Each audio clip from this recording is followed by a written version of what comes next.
திருச்செந்தூர் கோயிலிலே வேளாடணும் சண்முகா,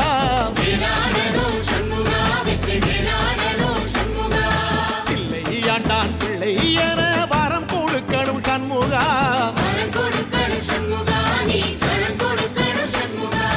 கண்ணுபடும்படி சண்முகா இந்த காலம் முழுவதும் சண்முகா, உன்ன நினைக்கிற சண்முகா நல்ல செல்வம் பொழிக்கணும் சண்முகா, சொன்ன வரங்களை அள்ளி கொடுக்கிற கொடை வள்ளலே சண்முகா,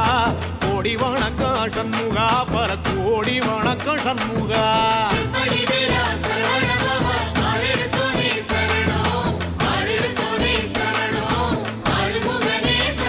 ஐயா மருதமர சத்தியமாகும் அறுபடைய சண்முகா,